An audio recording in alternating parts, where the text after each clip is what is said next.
দীর্ঘ প্রায় ৩৫ বছর পর অনুষ্ঠিত হচ্ছে রাষ্ট্রপতি নির্বাচনের ভোট গ্রহণ। দুপুর ২টা থেকে শুরু হয়ে একটানা বিকেল ৫টা পর্যন্ত জাতীয় সংসদের অধিবেশন কক্ষে ভোট গ্রহণ চলবে।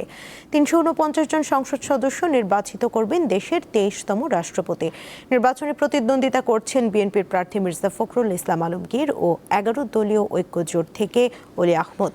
গণনা শেষে প্রধান নির্বাচন কমিশনার এএমএম নাসির উদ্দিন ফলাফল ঘোষণা করবেন।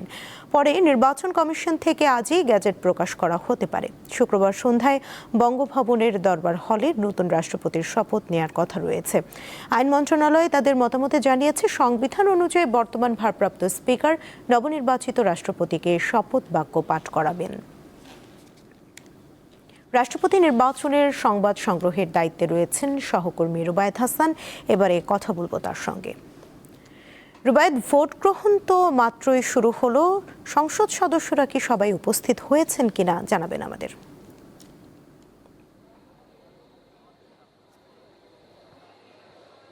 নিশ্চিতভাবে বলা যায় দেশের ২৩তম মহামান্য রাষ্ট্রপতির নির্বাচনের যে আনুষ্ঠানিকতা সেটি শুরু হয়েছে এবং একই সঙ্গে আমি দেখেছি দুপুর ১:৩০টার আগেই সংসদের যারা মাননীয় সংসদ সদস্য রয়েছেন তারা এই সংসদ ভবনে প্রবেশ করেছেন এবং প্রবেশ করবার আগে বিধি মোতাবেক তারা বলেছেন গণমাধ্যমে যে দেশের গণতান্ত্রিক যে আচরণ বা আচার, সেই আচরণে এটি বাস্তবতা যে নির্বাচনের মাধ্যমে দেশের মহামান্য রাষ্ট্রপতি নির্বাচিত হবেন।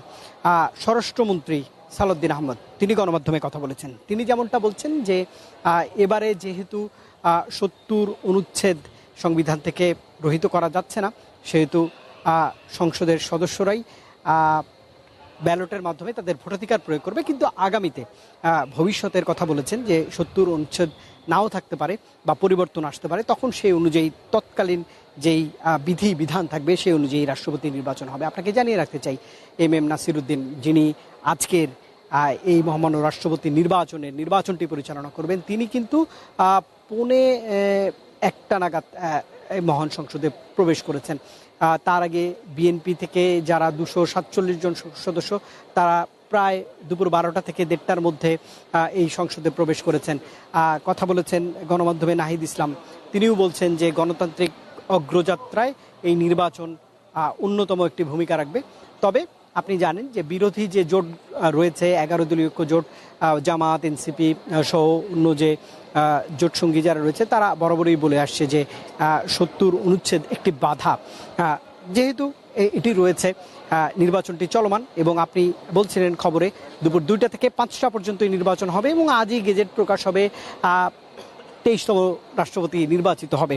আরেকটি বিষয়, সব মিলিয়ে বিএনপি সংসদ সদস্যের সংখ্যা ২৪৭, ৩৪৯ জনের মধ্যে বোঝাই যাচ্ছে ২/৩ এই সমর্থন পেয়েই দেশের ২৩তম রাষ্ট্রপতি নিশ্চিতভাবেই বিএনপি থেকে মনোনীত দলটির যে সংসদ সদস্য, দলটির মহাসচিব মির্জা ফখরুল ইসলাম আলমগীর, তার হবার সম্ভাবনাই প্রবল। আব্দুল্লাহ আল মিন্টু কিংবা শামা ওবায়দের মতো যারা নেতৃত্ব রয়েছেন সরকারে, তারা কথা বলেছেন। তারা বলছেন ৩৫ বছর পর সাংবিধানিকভাবে রাষ্ট্রপতি নির্বাচন হচ্ছে, এটি আসলে নির্বাচনের প্রত্যাশিত গণতান্ত্রিক চর্চা। তারা বারবারই এটা বলেছেন। গণমাধ্যমে কথা বলেছেন আমানুল্লাহ আমান, একই সঙ্গে বিরোধী দলীয় যে নাহিদ ইসলাম তিনি কথা বলেছেন, সংসদের হুইপ কথা বলেছেন। তিনি বলছেন যে অনেকটাই কড়াকড়ি করা হবে নিশ্চিতভাবে ৭০ অনুচ্ছেদ। হুইপ নুরুল ইসলাম যেমনটা বলেছেন যে ভারপ্রাপ্ত স্পিকার রাষ্ট্রপতিকে শপথ পড়াবেন। মির্জা আব্বাস অসুস্থ রয়েছেন, তিনি আসতে পারছেন না। শপথ না নেয়ার আগে মির্জা ফখরুল ইসলাম আলমগীর, দলটির মহাসচিব, তিনি আসলে পদত্যাগ করবেন না। দলের সিদ্ধান্তের বাইরে গিয়ে কেউ ভোট দিতে পারবেন না, এটি চিফ হুইপ নুরুল ইসলাম মনি সাব জানিয়েছেন। সংবাদ সম্মেলনে তিনি এই কথাটি বলেছেন। অন্যদিকে উপস্থিত থেকে কেউ যদি ভোট না দেন, সেক্ষেত্রেও সংবিধানের ৭০ অনুচ্ছেদ কার্যকর হবে।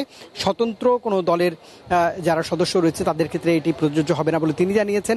জামাত নেতৃত্বাধীন ১১ দলীয় জোটের এমপিরা তাদের দলের সিদ্ধান্ত অনুযায়ী ভোট দিবেন, এটাও বলছেন হুইপ। দলের সিদ্ধান্তের বাইরে গেলে সবার ক্ষেত্রেই আসলে ৭০ অনুচ্ছেদ কার্যকর হবে, এমনটাই বার্তা দেওয়া হচ্ছে।